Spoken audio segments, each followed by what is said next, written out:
قرآن پاک ایک ایسی کتاب جس کے بارے میں کہتے ہیں کہ ایک کائنات کے رازوں کی کنجی ہے، اور یہ بھی کہ دنیا میں سب سے زیادہ سینوں میں محفوظ کلام ہے، اللہ کا کلام، اور اس کی ہم تک پہنچنے کی کہانی بھی خود اس کلام کی طرح غیر معمولی ہے۔ جی ہاں، بالکل۔ آج ہم اسی سفر کی آپ کہہ لیں گہرائی میں بات کریں گے۔ یہ جو 23 سال پر محیط الہی پیغام ہے، یہ کیسے نازل ہوا، کن مراحل سے گزرا، اور پھر کس طرح ایک مکمل محفوظ کتاب کی شکل میں ہم تک پہنچا۔ پہلی وحی سے لے کر تکمیل تک کا یہ پورا سفر۔ جی، یہ ایک حیرت انگیز داستان ہے۔ تو آئیے اس مقدس سفر کے جو اہم پہلو ہیں اور یہ لازوال پیغام ہم تک کیسے پہنچا، اس ناقابل یقین کہانی کو سمجھنے کی کوشش کرتے ہیں۔ یہ صرف تاریخ نہیں ہے نا، یہ ایک زندہ حقیقت ہے۔ بالکل۔ تو آغاز ہوتا ہے 610 عیسوی سے۔ رمضان کا مہینہ تھا اور وہ خاص رات جسے لیلۃ القدر کہا جاتا ہے۔ جگہ تھی کوہ نور کی چوٹی پر غار حرا، تنہائی، جہاں نبی اکرم صلی اللہ علیہ وسلم غور و فکر میں مشغول تھے۔ وہاں ایک ایسا واقعہ پیش آیا جس نے تاریخ کا رخ ہی بدل دیا۔ جی، نبی اکرم صلی اللہ علیہ وسلم، عمر مبارک تقریباً 40 سال تھی۔ وہ اکثر اس غار میں تشریف لے جاتے۔ یہ تنہائی میں غور و فکر کرنا، یہ انہوں نے اپنے دادا عبد المطلب سے سیکھا تھا۔ یوں سمجھیں کہ یہ حق کی تلاش تھی۔ حق کی تلاش؟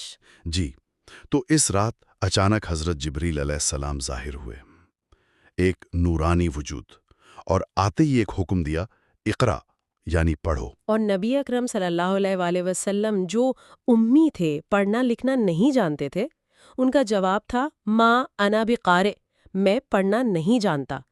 وہ لمحہ کیسا شدید ہوگا، تصور کرنا بھی مشکل ہے۔ یقیناً روایات میں آتا ہے کہ جبریل علیہ السلام نے آپ کو 3 بار بھینچا، زور سے، اور ہر بار یہی حکم دہرایا، اقرا۔ 3 بار؟ جی، اور جب تیسری بار چھوڑا تو وہ پہلی 5 آیات نازل ہوئیں سورۃ العلق کی۔ پڑھو اپنے رب کے نام سے جس نے پیدا کیا، انسان کو جمے ہوئے خون کے لوتھڑے سے پیدا کیا۔ پڑھو اور تمہارا رب بڑا کریم ہے۔ یہ الہی پیغام کا بالکل نقطہ آغاز تھا۔ اس پہلے تجربے کی شدت، ظاہر ہے اس نے آپ کو گہرا متاثر کیا۔ وہ تیزی سے گھر واپس آئے، کانپ رہے تھے، اور اپنی زوجہ محترمہ حضرت ختیجہ رضی اللہ عنہا سے کہا، زملونی، مجھے کمبل اڑھا دو، مجھے ڈھانپ دو۔ اور یہاں حضرت ختیجہ کا کردار دیکھیں، ان کا رد عمل غیر معمولی تھا۔ انہوں نے فوراً تسلی دی۔ آپ صلی اللہ علیہ وآلہ وسلم کی جو خوبیاں تھیں، سچائی، امانت داری، صلہ رحمی، ان کا حوالہ دیا اور کہا کہ اللہ آپ کو ہرگز رسوا نہیں کرے گا۔ یہ کتنی بڑی ہمت افزائی تھی اس لمحے میں، ایک بیوی کی طرف سے۔ بہت بڑی۔ یہ حمایت بہت اہم تھی۔ پھر بعد میں وہ آپ کو اپنے چاچا زاد بھائی ورقہ بن نوفل کے پاس لے گئیں۔ ورقہ ایک بزرگ تھے، دانشمند عیسائی عالم تھے، اور پچھلی الہامی کتابوں کا علم رکھتے تھے۔ اچھا۔ جب انہوں نے سارا واقعہ سنا آپ سے تو وہ فوراً پہچان گئے۔ انہوں نے کہا، یہ تو وہی ناموس اکبر ہیں، یعنی پیغام لانے والے عظیم فرشتے جبریل علیہ السلام، جو موسیٰ علیہ السلام اور عیسیٰ علیہ السلام کے پاس بھی آتے تھے۔ یعنی انہوں نے فوراً تصدیق کر دی۔ جی، اور ساتھ یہ بھی کہا کہ کاش میں اس وقت جوان ہوتا جب آپ کی قوم آپ کو نکالے گی۔ اس پر نبی اکرم صلی اللہ علیہ وسلم نے حیرت سے پوچھا تھا، کیا میری قوم مجھے نکال دے گی؟ جی ہاں، یہ سوال ان کی حیرت کو ظاہر کرتا ہے۔ تو ورقہ نے جواب دیا، ہاں، جو کوئی بھی آپ جیسا پیغام لایا ہے اس کے ساتھ دشمنی ہی کی گئی ہے۔ تو یہ گویا آنے والے جو چیلنجز تھے ان کا ایک اشارہ تھا، اور اس عظیم مشن کی ذمہ داری کا احساس تھا۔ اور پھر یہیں سے وہ 23 سالہ تدریجی نزول کا سلسلہ شروع ہوا، یعنی قرآن ایک ساتھ نہیں اترا۔ جی نہیں، ایک ساتھ نہیں اترا، بلکہ ضرورت کے مطابق، حالات کے مطابق، سوالات کے جواب میں تھوڑا تھوڑا نازل ہوتا رہا۔ اور دیکھیں، اس میں بڑی حکمت تھی۔ کیا حکمت تھی اس میں؟ مطلب پوری کتاب ایک ساتھ کیوں نہیں دے دی گئی؟ اس کی کئی وجوہات تھیں، کئی حکمتیں تھیں۔ ایک تو یہ کہ جو نئی مسلم کمیونٹی بن رہی تھی، ان کے لیے احکامات کو سمجھنا، ان پر عمل کرنا وہ آسان ہو گیا۔ اچھا۔ عورتوں اور غلاموں سے برا سلوک، ان سب کو ایک دم سے بدلنا وہ ممکن نہیں تھا۔ ہاں، یہ تو مشکل ہوتا۔ تو قرآن نے آہستہ آہستہ دلوں میں جگہ بنائی، ذہنوں کو تبدیل کیا۔ یہ ایک طرح کی آپ کہہ لیں روحانی اور معاشرتی تربیت تھی جو قدم بقدم چل رہی تھی۔ یعنی یہ ایک پروسیس تھا تربیت کا۔ بالکل۔ دوسرا، یہ خود نبی اکرم صلی اللہ علیہ وسلم کے لیے بھی ہمت افزائی اور رہنمائی کا ذریعہ تھا۔ مکہ میں شدید مخالفت تھی، اذیتیں دی جا رہی تھیں، بائیکاٹ کیا گیا۔ ایسے مشکل وقت میں جب وحی نازل ہوتی تو وہ آپ کے قدم جماتی تھی، پچھلے انبیاء کے قصے سنا کر صبر کی تلقین کرتی تھی۔ اللہ کا پیغام بار بار حوصلہ دیتا تھا۔ جی ہاں، کہ اللہ کی مدد قریب ہے۔ تیسرا یہ کہ یہ حالات و واقعات کا براہ راست جواب ہوتا تھا۔ کوئی سوال پوچھتا، کوئی واقعہ پیش آتا تو فوراً اس کی مناسبت سے آیات آ جاتی، جس سے قرآن کی عملیت اور رہنمائی واضح ہوتی تھی۔ اچھا یہ بتائیے کہ دعوت کے جو ابتدائی 3 سال تھے وہ خفیہ رہے؟ جی، پہلے 3 سال خفیہ دعوت تھی۔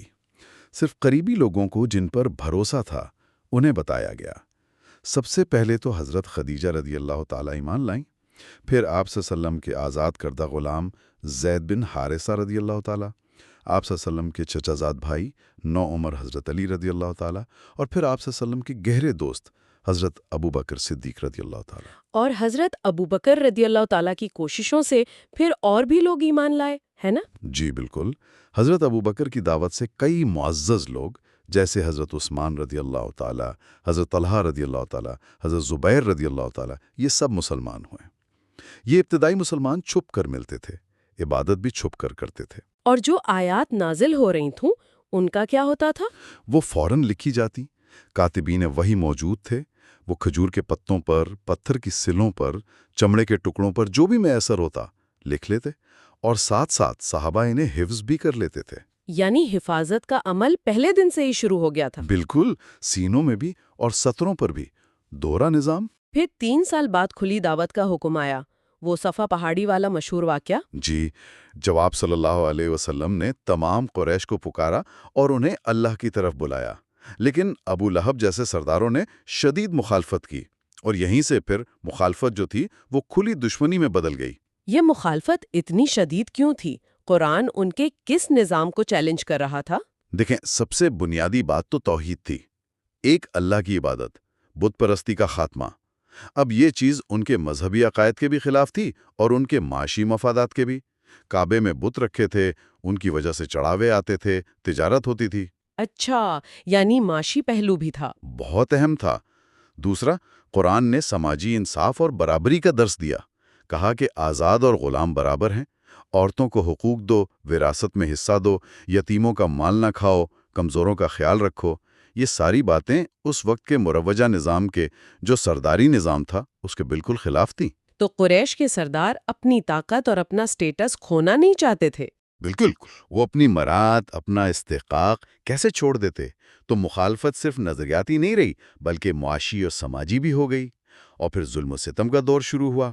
مسلمانوں پر بہت سختیاں کی گئیں۔ جی ہاں، بہت تشدد کیا گیا، تپتی ریت پر لٹایا گیا، مارا پیٹا گیا، سماجی بائیکاٹ کیا گیا، حبشہ کی طرف ہجرت بھی کرنی پڑی، لیکن ایمان لانے والوں کی تعداد پھر بھی بڑھتی رہی۔ اور ہر مشکل میں وہی ان کی رہنمائی کرتی رہی۔ جی بالکل، وہی انہیں ثابت قدم رکھتی تھی، حوصلہ دیتی تھی۔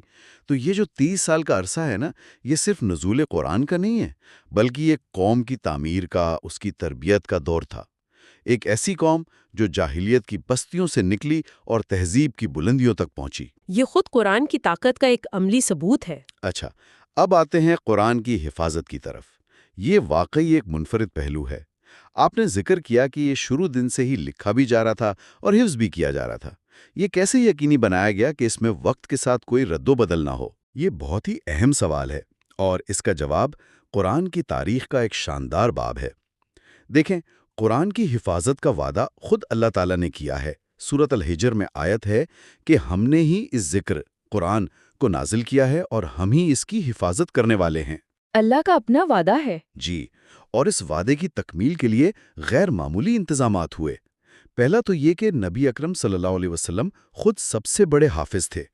ہر رمضان جبریل آتے اور آپ کے ساتھ قرآن کا دور کرتے تھے، یعنی جتنا نازل ہو چکا ہوتا تھا اسے دہراتے، اور آخری سال وصال سے پہلے والے سال 2 بار دور کیا۔ 2 بار؟ اچھا۔ جی۔ دوسرا، صحابہ کرام رضی اللہ تعالی عنہ میں حفاظ کی ایک بہت بڑی تعداد تھی، وہ ہر نئی آیت کو فوراً یاد کر لیتے۔ تیسرا، کاتبین وحی کا ایک پورا گروہ تھا، 40 سے زیادہ نام ملتے ہیں۔ جو بھی آیت نازل ہوتی آپ فوراً لکھوا دیتے، اور یہ بھی بتاتے کہ یہ آیت فلاں صورت میں فلاں آیت کے بعد رکھنی ہے۔ ترتیب بھی آپ خود بتاتے تھے۔ یعنی زبانی یادداشت اور تحریر دونوں ساتھ ساتھ چل رہے تھے اور ایک دوسرے کی تصدیق کر رہے تھے۔ زبانی روایت، حفظ اور تحریری ریکارڈ دونوں ایک دوسرے کو چیک کر رہے تھے۔ پھر آپ صلی اللہ علیہ وسلم کے وصال کے بعد کیا ہوا؟ جنگ یمامہ کا واقعہ پیش آیا۔ جی، آپ کے وصال کے فوراً بعد حضرت ابو بکر صدیق رضی اللہ تعالی عنہ کے دور خلافت میں مسیلمہ کذاب کے خلاف جنگ ہوئی، جنگ یمامہ۔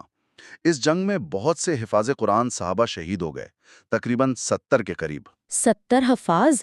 یہ تو بہت بڑا نقصان تھا۔ بہت بڑا۔ اس پر حضرت عمر کو تشویش ہوئی۔ انہیں فکر ہوئی کہ اگر اسی طرح حفاظ شہید ہوتے رہے تو کہیں قرآن کا کوئی حصہ ضائع نہ ہو جائے۔ تو انہوں نے خلیفہ اول حضرت ابو بکر رضی اللہ تعالی عنہ کو مشورہ دیا کہ قرآن کو ایک جگہ کتابی شکل میں جمع کر لیا جائے۔ لیکن حضرت ابو بکر رضی اللہ تعالیٰ عنہ پہلے ہچکچائے تھے نا۔ ان کا خیال تھا کہ جو کام خود نبی اکرم صلی اللہ علیہ وسلم نے اپنی زندگی میں اس شکل میں نہیں کیا، وہ میں کیسے کروں؟ جی، یہ ان کی شدید احتیاط تھی۔ وہ کوئی نیا کام شروع کرنے سے ڈر رہے تھے، لیکن حضرت عمر رضی اللہ عنہ نے اصرار کیا، انہیں سمجھایا کہ یہ دین کی حفاظت کے لیے ضروری ہے۔ بالآخر حضرت ابوبکر رضی اللہ عنہ کا دل بھی اس پر مطمئن ہو گیا۔ اور پھر یہ ذمہ داری کس کو دی گئی؟ یہ اہم ذمہ داری ایک نوجوان صحابی حضرت زید بن ثابت رضی اللہ عنہ کو سونپی گئی۔ وہ کاتبین وحی میں شامل تھے، حافظ قرآن بھی تھے اور بہت ذہین اور محنتی تھے۔ حضرت ابو بکر رضی اللہ عنہ نے ان سے کہا کہ آپ یہ کام کریں۔ حضرت زید نے یہ کام کیسے کیا؟ کیا طریقہ کار تھا؟ انہوں نے کمال درجے کی احتیاط برتی۔ یہ نہیں کہ صرف اپنے حافظے پر بھروسہ کیا، انہوں نے اعلان کروایا کہ جس کسی کے پاس قرآن کا کوئی لکھا ہوا حصہ موجود ہے وہ لے آئے۔ اچھا، یعنی جو بھی لکھا وہ مواد تھا وہ منگوایا؟ جی، جو پتوں پر، ہڈیوں پر، چمڑے کے ٹکڑوں پر لکھا ہوا تھا وہ سب جمع کیا۔ پھر وہ ہر آیت کو اپنے حافظے سے، دوسرے حفاظ صحابہ کے حافظے سے اور ان تحریری نسخوں سے سب سے مقابلہ کر کے چیک کرتے تھے، اور شرط یہ رکھی تھی کہ کسی بھی آیت کو اس وقت تک قبول نہیں کریں گے جب تک کم از کم 2 معتبر گواہ یعنی حفاظ صحابہ اس کی تصدیق نہ کر دیں کہ یہ انہوں نے خود نبی اکرم صلی اللہ علیہ وآلہ وسلم سے سنی اور لکھی ہے۔ یعنی بہت ہی سخت معیار رکھا گیا تھا۔ بہت زیادہ، تاکہ کسی شک و شبہ کی گنجائش ہی نہ رہے۔ اس طرح بڑی محنت اور احتیاط کے بعد قرآن مجید کا پہلا مکمل نسخہ ایک کتابی شکل میں تیار ہوا۔ اسے صحیفہ کہا جاتا تھا۔ اور یہ صحیفہ پھر کہاں رکھا گیا؟ یہ پہلا سرکاری نسخہ حضرت ابوبکر صدیق رضی اللہ تعالی عنہ کے پاس رہا ان کی وفات تک۔ پھر خلیفہ دوم حضرت عمر فاروق رضی اللہ تعالی عنہ کے پاس آیا۔ ان کی شہادت کے بعد یہ ان کی بیٹی اور ام المومنین حضرت حفصہ بنت عمر رضی اللہ تعالی عنہ کے پاس محفوظ رہا، جو خود بھی حافظہ اور کاتبہ تھیں۔ تو قرآن ایک جگہ جمع ہو گیا، لیکن پھر حضرت عثمان رضی اللہ تعالیٰ عنہ کے دور میں دوبارہ اسے جمع کرنے یا اس کی نقول تیار کروانے کی ضرورت کیوں پیش آئی؟ وہ تو پہلے سے موجود تھا حضرت حفصہ رضی اللہ تعالیٰ عنہ کے پاس۔ جی موجود تھا، لیکن حضرت عثمان رضی اللہ تعالی عنہ کے دور میں ایک نئی صورتحال پیدا ہوئی۔ اسلامی سلطنت بہت پھیل چکی تھی۔ ایران، شام، مصر، شمالی افریقہ تک بہت سے نئے لوگ، غیر عرب لوگ اسلام میں داخل ہو رہے تھے، جن کی زبانیں اور لہجے مختلف تھے۔ اچھا۔ قرآن، جیسا کہ حدیث میں آتا ہے، 7 حروف یعنی 7 عرب لہجوں ڈائلیکٹس پر نازل ہوا تھا، تاکہ مختلف قبائل کے لیے پڑھنا آسان ہو۔ صحابہ اکرام جو مختلف علاقوں میں گئے، انہوں نے اپنے اپنے لہجے کے مطابق لوگوں کو قرآن سکھایا۔ تو اس سے کیا مسئلہ ہوا؟ مسئلہ یہ ہوا کہ جب نئے لوگ، خاص طور پر عجم، اپنے اپنے استاد کے سکھائے ہوئے لہجے میں پڑھنے لگے تو ان میں قرات کا اختلاف پیدا ہونے لگا۔ بعض اوقات یہ اختلاف اتنا بڑھ جاتا کہ ایک دوسرے کی قرات کو غلط کہنے لگتے۔ آذربائیجان اور آرمینیا کے محاذ پر لڑنے والے شامی اور عراقی فوجیوں کے درمیان اس پر شدید جھگڑے کی نوبت آ گئی۔ اوہو، یہ تو امت کے اتحاد کے لیے بڑا خطرہ تھا۔ بالکل۔ حضرت حذیفہ بن یمان رضی اللہ نے یہ صورتحال دیکھی تو وہ بہت پریشان ہوئے۔ وہ فوراً مدینہ آئے اور خلیفہ حضرت عثمان رضی اللہ عنہ کو اس خطرے سے آگاہ کیا اور کہا کہ اس سے پہلے کہ یہ امت بھی یہودیوں اور عیسائیوں کی طرح اپنی کتاب میں اختلاف کا شکار ہو جائے، آپ کچھ کریں۔ یہ تو واقعی بڑا نازک موقع تھا۔ حضرت عثمان نے پھر کیا قدم اٹھایا؟ حضرت عثمان نے فوراً صحابہ سے مشورہ کیا اور ایک بہت اہم اور دور اندیش فیصلہ کیا۔ انہوں نے حضرت حفصہ رضی اللہ عنہ کے پاس سے وہ اصلی صحیفہ منگوایا جو حضرت ابو بکر رضی اللہ عنہ کے دور میں تیار ہوا تھا۔ وہی پہلا والا نسخہ؟ جی، اور پھر حضرت زید بن ثابت رضی اللہ عنہ کی سربراہی میں دوبارہ ایک کمیٹی بنائی۔ اس میں 3 اور قریشی صحابہ شامل تھے: عبداللہ بن زبیر رضی اللہ عنہ، سعید بن العاص رضی اللہ عنہ اور عبد الرحمن بن حارث بن ہشام رضی اللہ عنہ۔ حضرت عثمان نے انہیں ہدایت کی کہ وہ اس اصلی صحیفے کی بنیاد پر قرآن کے چند معیاری نسخے تیار کریں، اور اگر کہیں کوئی اختلاف ہو تو اسے قریش کے لہجے کے مطابق لکھا جائے، کیونکہ قرآن اصلاً اسی لہجے میں نازل ہوا تھا۔ یعنی قریش کا لہجہ سٹینڈرڈ قرار پایا؟ جی ہاں، اس کمیٹی نے نہایت احتیاط سے وہ نسخے تیار کیے، ہر لفظ، ہر حرف کو جانچا، پرکھا، حفاظت سے دوبارہ تصدیق کی۔ ان تیار شدہ نسخوں کو مصحف عثمانی کہا جاتا ہے۔ اور پھر ان مصاحف کا کیا کیا گیا؟ یہ کتنے تیار ہوئے تھے؟ عام طور پر کہا جاتا ہے کہ 7 نسخے تیار کروائے گئے۔ ایک مدینے میں رکھا گیا، باقی 6 بڑے اسلامی مراکز مکہ، بصرہ، کوفہ، شام، یمن اور بحرین بھیج دیے گئے، اور ساتھ ہی یہ حکم جاری کیا گیا کہ آئندہ قرآن کی تلاوت اور اس کی کتابت اسی معیاری مصحف کے مطابق کی جائے گی۔ اور جو دوسرے نسخے لوگوں کے پاس تھے، انفرادی طور پر لکھے ہوئے یا پرانے اوراق، ان سب کو تلف کرنے کا حکم دیا گیا۔ یہ ایک سخت قدم تھا، لیکن اس کا مقصد یہ تھا کہ قرأت کے اختلاف سے پیدا ہونے والے فتنے کا دروازہ ہمیشہ کے لیے بند کر دیا جائے، امت کو ایک متفقہ اور مستند نسخے پر جمع کر دیا جائے۔ یہ واقعی حضرت عثمان رضی تعالیٰ عنہ کا ایک عظیم کارنامہ تھا امت کے اتحاد کے لیے۔ بلا شبہ، اور اسی وجہ سے آج دنیا بھر میں آپ کہیں بھی چلی جائیں، آپ کو جو قرآن ملے گا وہ اسی مصحف عثمانی کے مطابق ہوگا، لفظ بلفظ، حرف بحرف، کوئی فرق نہیں۔ یہ حفاظت کا ایک ایسا معجزاتی نظام ہے جس کی مثال کسی اور مذہبی کتاب کی تاریخ میں نہیں ملتی۔ یہ حفاظت کا پہلو ہی اپنے آپ میں ایک بہت بڑا معجزہ ہے، لیکن کہا جاتا ہے کہ قرآن میں اور بھی بہت سے معجزات ہیں، خاص طور پر کچھ سائنسی حقائق کا ذکر ملتا ہے جن کا انکشاف تو صدیوں بعد ہوا۔ اس بارے میں کچھ بتائیں۔ جی ہاں، یہ پہلو بھی بہت دلچسپ ہے۔ یہ یاد رکھنا ضروری ہے کہ قرآن کوئی سائنس کی کتاب نہیں ہے، یہ ہدایت کی کتاب ہے۔ اس کا مقصد انسان کی رہنمائی کرنا ہے، لیکن اس رہنمائی کے ضمن میں اللہ تعالیٰ نے کائنات اور انسان کے بارے میں کچھ ایسے اشارے دیے ہیں جو 1400 سال پہلے کے انسان کے علم سے بہت آگے تھے۔ مثال کے طور پر کائنات کی تخلیق کے بارے میں سورۃ الانبیاء آیت 30 میں ہے کہ کیا کافروں نے نہیں دیکھا کہ آسمان اور زمین باہم ملے جلے تھے، پھر ہم نے انہیں جدا کیا۔ یہ بات آج کی جو بگ بینگ تھیوری ہے اس سے کافی مماثلت رکھتی ہے کہ کائنات ایک نقطے سے شروع ہوئی اور پھر پھیلی۔ اور کائنات کے پھیلنے کا بھی ذکر ہے؟ جی بالکل، سورۃ الذاریات آیت 47 میں واضح طور پر کہا گیا وَالسَّمَاءَ بَنَيْنَاهَا بِأَيْدٍ وَإِنَّا لَمُوسِعُونَ، اور آسمان کو ہم نے اپنے زور سے بنایا ہے اور ہم ہی اسے وسیع کرنے والے ہیں، یعنی کائنات پھیل رہی ہے۔ یہ حقیقت تو 20ویں صدی میں جا کر ایڈون ہبل نے دریافت کی۔ یہ تو حیران کن ہے۔ اور انسان کی اپنی تخلیق کے بارے میں رحم مادر میں جو مراحل ہوتے ہیں، یہ تو اور بھی زیادہ حیران کن ہے۔ سورۃ المؤمنون آیت 14 میں انسان کی تخلیق کے مراحل بیان ہوئے ہیں۔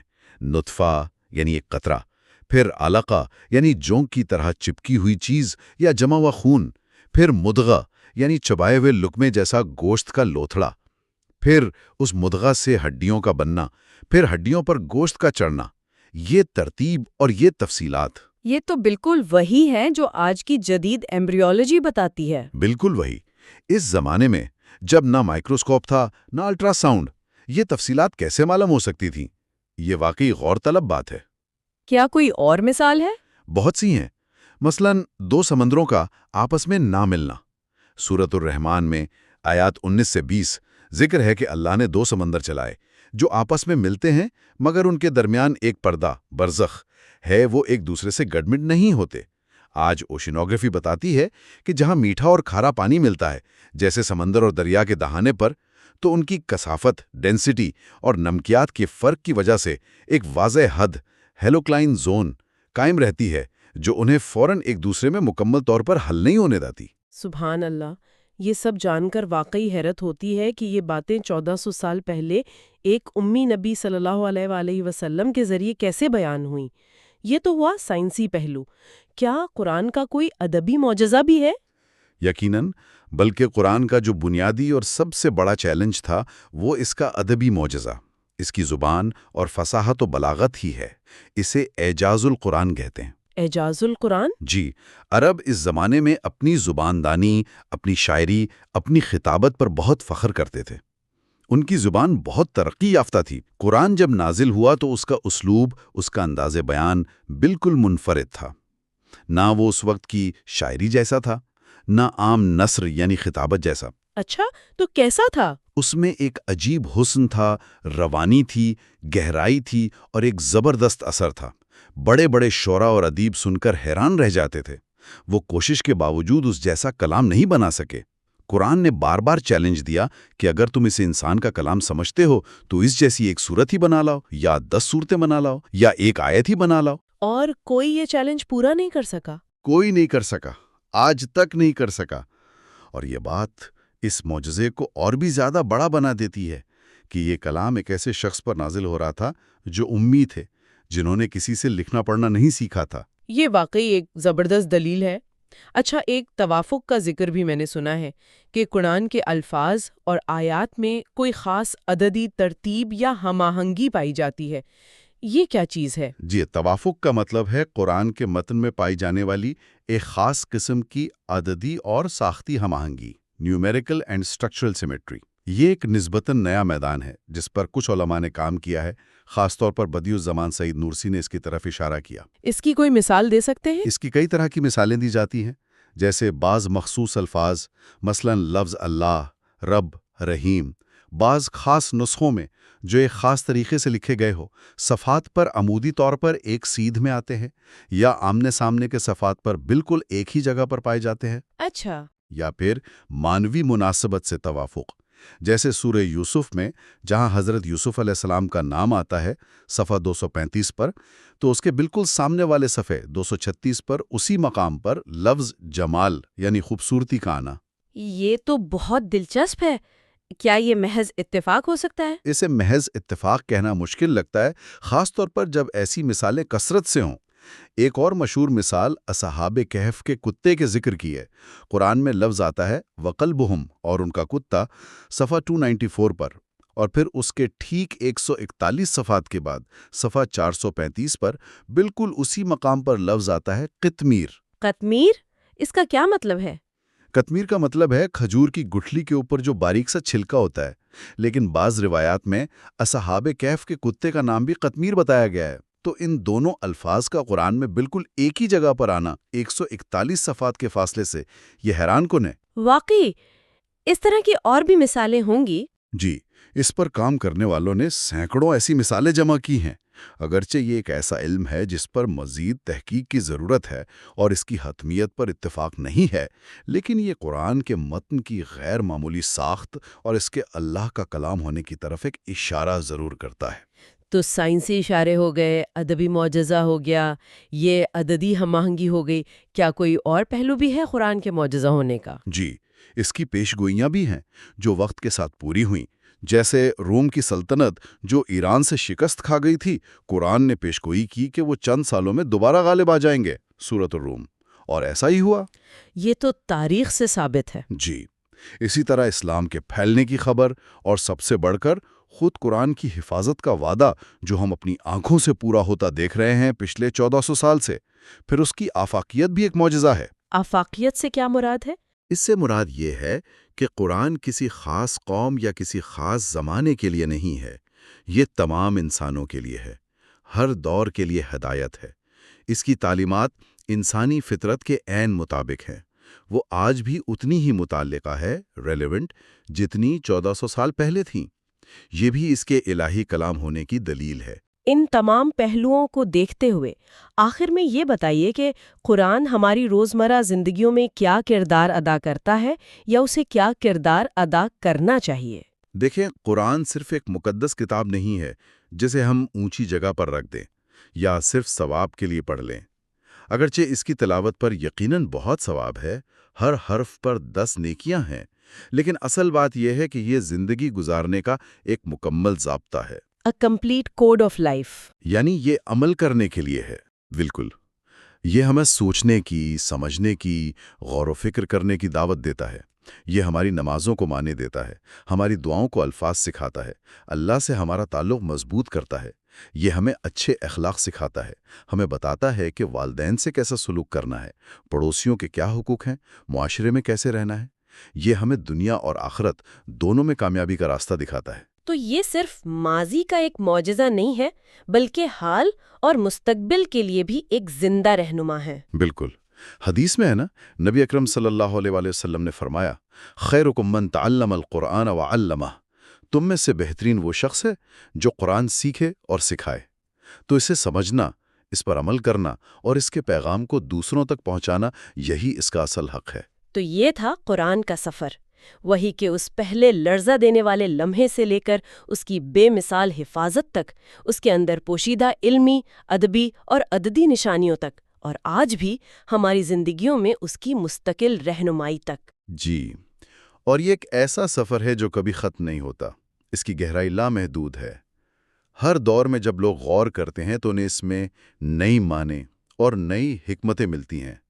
اس کا یہ دائمی پیغام ہمیں دعوت دیتا ہے کہ ہم اسے صرف ایک تاریخی کتاب نہ سمجھیں، بلکہ اپنی زندگیوں کے لیے ایک لازوال رہنما، ایک لائف مینول کے طور پر اپنائیں۔ واقعی، یہ سوچنا کہ یہ الفاظ جو صدیوں پہلے عرب کے صحرا میں نازل ہوئے، آج بھی دنیا کے کونے کونے میں اربوں انسانوں کی رہنمائی کر رہے ہیں، ان کی زندگیاں بدل رہے ہیں، یہ اپنے آپ میں گہرے غور و فکر کا مقام ہے۔ شاید سب سے بڑا سوال یہی ہے کہ ہم انفرادی طور پر اس رہنما سے، اس لائف مینول سے کتنا تعلق قائم کرتے ہیں۔